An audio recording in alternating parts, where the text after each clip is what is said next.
was invited to Lagos to meet with Seyi. I met with Seyi and the Minister for Youth. The Minister for Youth, when he saw me, he hugged me in Lagos. We talked, and I was to be offered 100 million naira.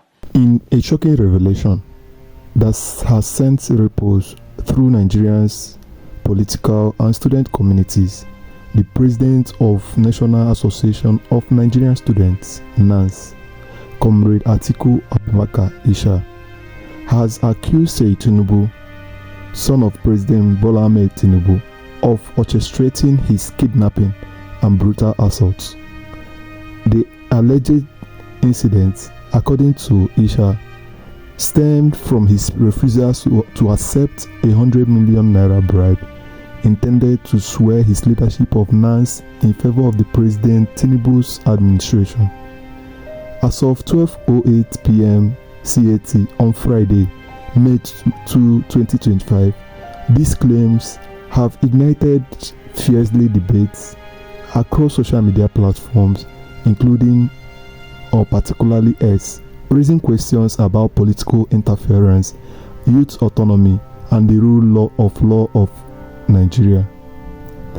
The explosive accusations first surfaced in late April 2025, with Isah claiming that he was abducted by gun-wielding thugs acting on Seyi Tinubu's orders. In a statement widely circulated on X, Isah detailed a harrowing ordeal. "I was kidnapped and beaten by Seyi Tinubu after I rejected 100 million naira bribe," he reportedly said, adding that he was stripped naked, subjected to cruel and dehumanizing treatment, and coerced into making an involuntary statement at the Nigerian Television Authority studio. But the thing is, it's not all about money. There are things which I stand for. You cannot ask me to begin to promote a president who has not done something for me to say he has done it. If he does something good, I will promote him. We will support him as the president and commander-in-chief. But where he is, you cannot say I should keep quiet. I won't do that. That we couldn't settle. And they felt that I'm being stubborn not to accept money and to come to Lagos without accepting money and going back. So they planned my abduction, and on the 15th, I was abducted. Of April, I was abducted, stripped naked, beaten seriously, in collaboration with the MD of NTA. The MD of NTA, I was packaged to NTA to make involuntary statement that I am no longer, that I have renounced my position as NANS president. I did that to gain my freedom, but immediately I released a press statement that I was forced, it was under duress, and because I was naked, I was beaten. They claimed that they will share the video. That Seyi told them that they can share the video, nothing will happen. And that even if they kill me, he will order. That was the word Ladoja used. It is Ladoja that is telling me this. That he will instruct, yes, he will instruct the Inspector General of Police to cover it up. And if he doesn't do that, that he will go. So I now ask, even this morning when somebody was telling me that, you know who Seyi is, I say, yes, Seyi is an ordinary citizen like myself. He's not occupying any official position. I told them yesterday, I made it clear, that even if I'm coming to this hall and I'll be shot, I'll still come to this hall. At the end, today, the inauguration is concluded and I'm the NANS president. I want Nigerians to know what has happened and that we are not going to give up and that Seyi can do anything he wants to do. He's already in this hotel. This inauguration wouldn't have held. You can see the organization is not correct. See the way the things was hardly done. I told the MC, quickly start. Don't do no protocol. Do the inauguration as long as though they will be arresting or killing the NANS president now, who controls over 40 million Aluta forces. So I want to, for the want of time, I don't want to take much of our time, but I have told you in brief. So we cannot say, the most important thing which my government, which we want to do as leaders of NANS, is that we will fight the cultists. We will take away cultism from NANS, the touts from NANS. They are just a bunch of touts and criminal elements. When politicians want to do anything, they recruit them to do all of these things, and that is what we have come to fight. I need your support for us to be able to do this, because without you supporting me, supporting our leadership, there's no way we'll be able to achieve this, because these people have gone far. They have no shame. I want to say, finally, that Seyi Tinubu is a very bad example to the Nigerian youth. And the worst thing that will happen to Nigeria will be for Seyi Tinubu to become the governor of Lagos State. He has no shame, he has no character. I have been strapped naked, he has my video in his phone. If we are in a country where things work, They are supposed to trace that in his phone, and he should be prosecuted. I do not know if what he wants to do with my naked video in his phone. It is also in the phone of the Senior Special Assistant to the President on Student Affairs. The Secretary, while we went to submit a letter to the Minister of Defense, the essay to the Minister of Defense told him that he saw my naked video while they were beating me. That is also in his own phone. This is the country that we are, but they are making a mistake with the wrong person. The honest solution to this for them to do the right thing, or they should quickly terminate my life. I thank you very much for listening, Your Excellency. Allegedly, in collaboration with the station's managing director, posts on X from the user like Prince UJ and Much Talks Blog 1 amplify the claim, framing it as evidence of a broader pattern of intimidation by the Tinubu family against dissenting voices. Isah's narrative ties the alleged bribe to a broader political strategy. He asserts that Seyi Tinubu sought to buy his loyalty to prevent Nans from mobilizing against the administration's policies, which have faced criticism for exacerbating economic hardship. Before the day of the inauguration, Seyi has asked the Senior Special Assistant on Students and Youth Affairs to lure me into silence with money. Isah claimed in an interview with Sahara reporters, a claim echoed in Air's post by Dre Classics and Engineer Shaibu. The figure of 100 million naira, approximately 60,000 USD at current exchange rates, has become a focal point, symbolizing both the alleged stakes and the audacity for the purported offer. The allegations came amid a tumultuous period of finance marked by factionalism and accusations of external influence.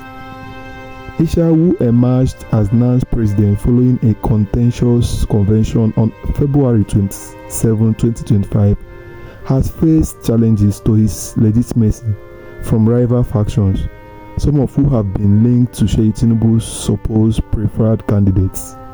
Web reports from Sahara reporters indicates that earlier conventions, such as in November 2023, were marred by violence, allegedly instigated by Tinubu-backed talks aiming to install figures like Lucky Emonefe, a 48-year-old politician, over student-backed leaders like Pedro Obi. The April 2025 NAN's inauguration at the Wells Carlton Hotel in Asokoro, Abuja, further escalated tensions. Isah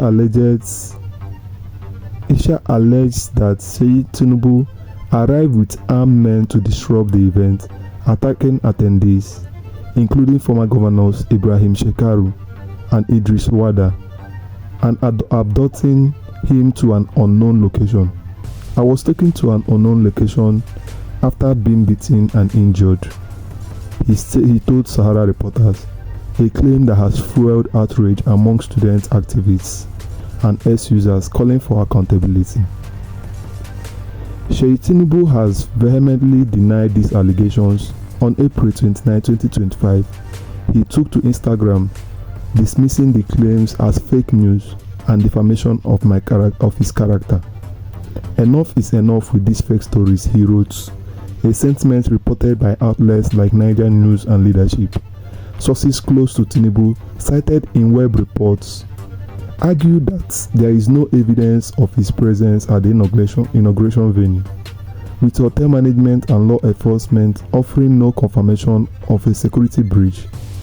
His defenders, including the group of friends of Seyi Tinubu, FOST, have labeled Isah an imposter whose presidency lacks legitimacy, pointing to discrepancies in his election claims, such as the dubious reference to a 125th NAN's convention for an organization founded in 1980. Tinubu's camp has hinted at legal actions if the accusation persists, framing them as political motivated smear campaign. This narration aligns with earlier defenses such as NAN's May 1, 2025 statement rejecting claims of political hijacking and affirming Comrade Olushola Oladejo as the legitimate president over Isah. The allegations have sparked a firestorm on X, where sentiments ranges from outrageous to skepticism. Users like Terroson have called for an intervention by organizations like Amnesty International and SERAP, tagging international media to amplify the story. Sahara Reporters posts have gained significant traction, framing the incident as a test for Nigeria's democratic integrity. Conversely, some questions Isah's credibility,